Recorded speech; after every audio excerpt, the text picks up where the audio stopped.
Hey guys, it's Samaritan, otherwise known as Shaustyproductions. Haven't really made a WoW video in a long time, and I didn't actually go through with it back when I did. But I've came a long way, and I actually went Frost DK from Warrior, and the transition was night and day. Just a little bit better playstyle for me. It was more aggression. It's kind of like the type of player I am. And to be honest, I like the gear a lot more. It kind of flowed better with my taste. Um, in Season 1 Legion, I got 2650 Gladiator, and every season since I've been 2.6 or above.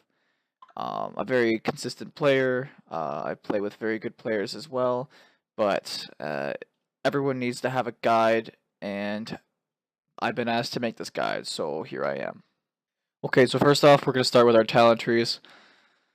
Obviously Frost, talents, Shattering Strikes. Okay, I'm always going to go Shattering Strikes for one reason and one reason only.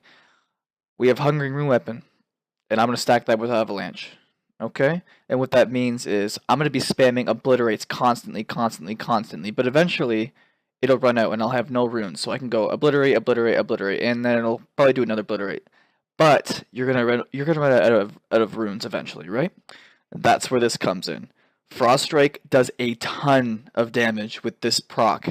Okay, so when you get 5 stacks, I don't care if you have an Obliterate proc or not, you want to use Shattering Strikes. That will absolutely do more damage than your Obliterate. Guaranteed. And that's stacked with Concordance, your Pillar, and whatever other abilities you have popped, whether in arena or a battleground or even in world PvP.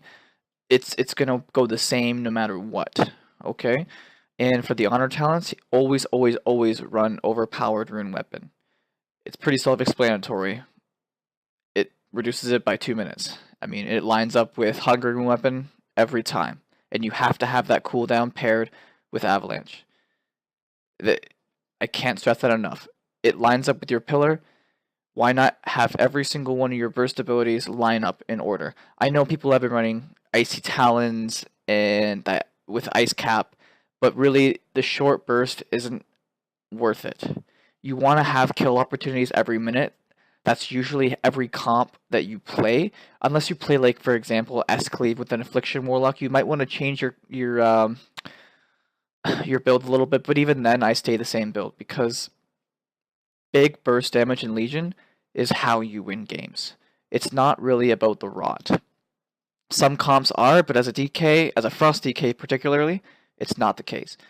Frozen Center, I always run that for one reason.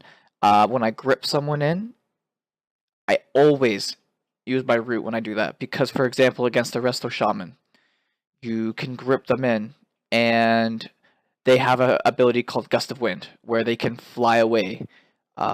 And it almost makes your grip useless. But if you root them, then they can't go anywhere. And if you pair that up with Winter is Coming, you can make an amazing swap onto a Resto Shaman when they swap that Earth Shield onto their other players. And that's something that you want to do at least every grip, or maybe if you don't want to switch every grip, at least do it every burst. It's so important to do those switches onto healers. Those will make your arena games shorter, and they will also make them wins. Because healers, the one thing about Legion is healing is very difficult. And if you can put a healer out of its comfort zone, you will 100% have the game in your pocket. So I'm not really sure how I'm supposed to kind of explain the rotation here. It's not really a set rotation. It really depends on the proc since your class is so RNG. So I just want to watch you. I'm gonna have you guys watch me actually DPS this training dummy in slow motion, and you can kind of get the idea of how I orient my abilities and how I maximize my damage. So let me just get rid of my runic power real quick here. I won't be using Sindragosa's Fury for this, and I won't be using my Racial either.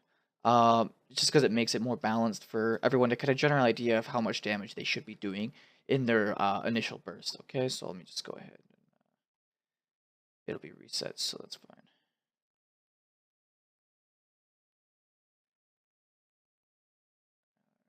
Cool.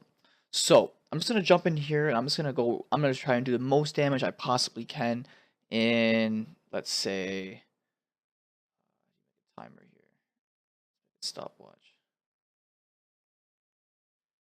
Okay, I'll do it for about 45 seconds to a minute. Let's go ahead and do that. Gotta wait for this. Okay, go.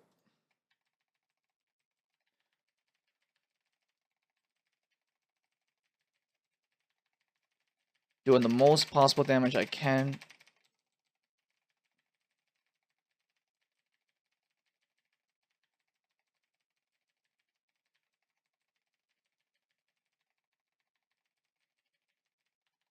Notice how I always have damage up. I always have an ability to use.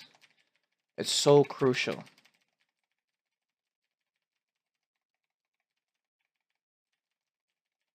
Almost at that 45-second mark.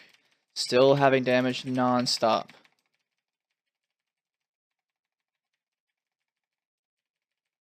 Done. Okay, so about 650 around there after 45 seconds. And that's when your burst is pretty much going to be popping up again, so you can go back up to the 1 mil that you were at on this training dummy. It should be pretty... Oh, I did use my blood fury. It's just nature. Whatever, it doesn't matter. You kind of got the idea of how I do my rotation.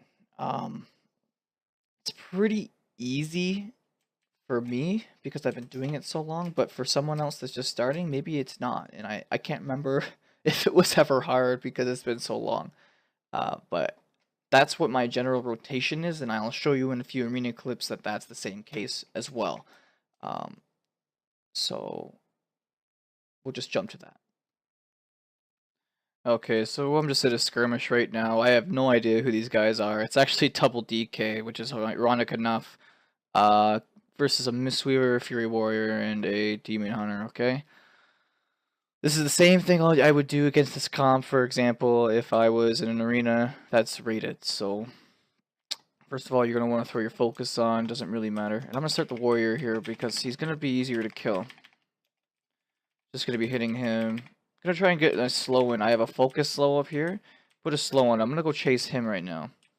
Go ahead and root him right here. I'm actually gonna pop my damage right behind here. I'm gonna trinket the stun. Hopefully get him in a stun here. I don't actually kill him. So I'm gonna drag on him and he's dead. You know, it's it won't really be that easy in rated arena, but it's kind of the same idea. You have to be really aggressive as this class. I'm gonna heal myself by the way, because apparently my healer just doesn't heal. So this I don't know how this guy's not dead, but anyways, that's what you do in every arena situation. You really have to be aggressive. Use your cooldowns. Don't be afraid to use them right away. It's a really short cooldown. It's only a minute. Not a big end of the world situation there. And as you can see, they will go down very easily.